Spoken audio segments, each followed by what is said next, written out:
All right, let's jump right in. We're going to talk about something called the infinite loop.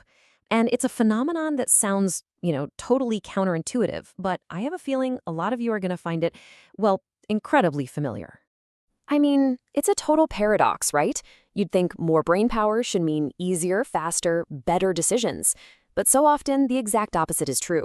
The most brilliant analytical minds can get completely paralyzed by choices that seem, honestly, pretty simple to everyone else. So what is really going on in there?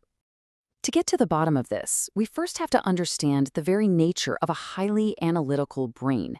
And it helps to think of it less as just a brain and more like a high-performance engine that is always, and I mean always, running. Let's call it the overthinking engine. Now, the core concept here is something called continuous processing. And the key phrase to focus on is even when at rest. This isn't some conscious choice you're making to overthink things. Nope, it's your baseline state. That engine is just constantly churning, taking in data, hunting for patterns, trying to make sense of absolutely everything. It just doesn't have an off switch. So, what does that actually feel like? Well, it means every single idea gets put under the microscope, analyzed from every possible angle. Your brain is just constantly hungry for new information to feed that analysis. And it never, ever truly shuts off. Sound familiar? It's also amazing at connecting things that seem totally unrelated. It's kind of like having a computer with like 1,000 browser tabs open all at once. Yeah, each one is relevant, but wow, the sheer volume is just overwhelming. Okay, so how does this nonstop engine actually show up in our daily lives?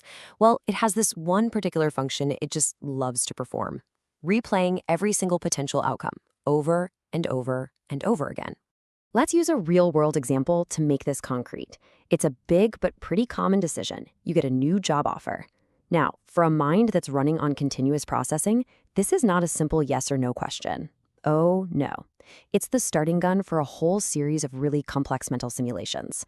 So first, the brain runs the best-case scenario, okay? Scenario A. I take the job, the work's amazing, the money's great, my new coworkers are fantastic, everything just clicks. This feels awesome. This is the dream, right? But that engine doesn't stop there for a second. Immediately, it kicks out a counter simulation. Okay, scenario B. I take the job, but the company culture isn't what I thought it would be. I really miss my old team, my friends back at the old place. The work is way more stressful than they said. And suddenly, that perfect dream outcome has a shadow hanging over it, a risk. And this is the real trap. Because that engine, it doesn't just simulate what happens if you make the choice. It also simulates the outcome of doing nothing. Scenario C, you turn down the offer, stay put, and then spend the next 5 years torturing yourself with what if. See? Now you're not just weighing two futures, you're also fighting the ghost of a third one. That's the infinite loop.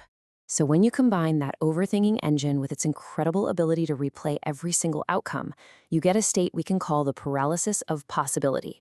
You're not stuck because you lack options, you're stuck because you have way too many, and you've thought through every last one of them in excruciating detail.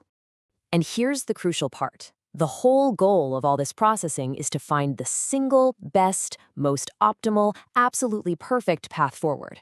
Your brain is desperately trying to eliminate all risk.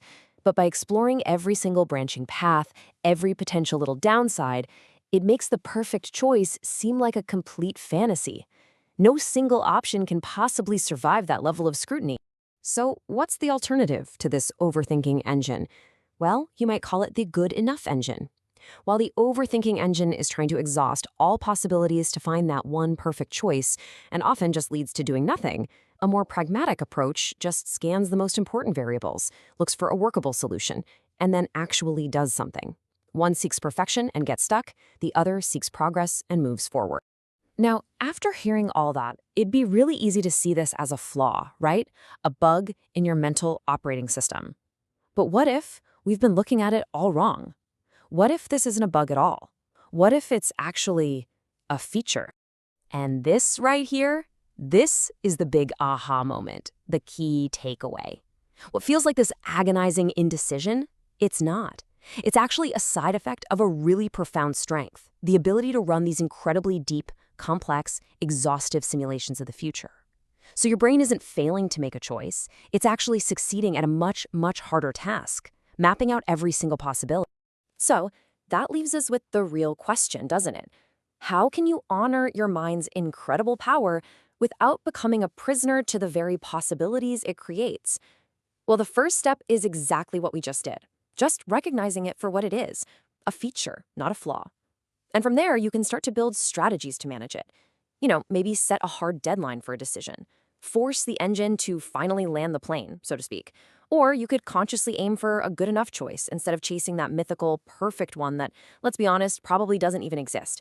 The point is, once you learn to harness this powerful tool, you can turn what feels like your biggest challenge into, quite possibly, your greatest asset.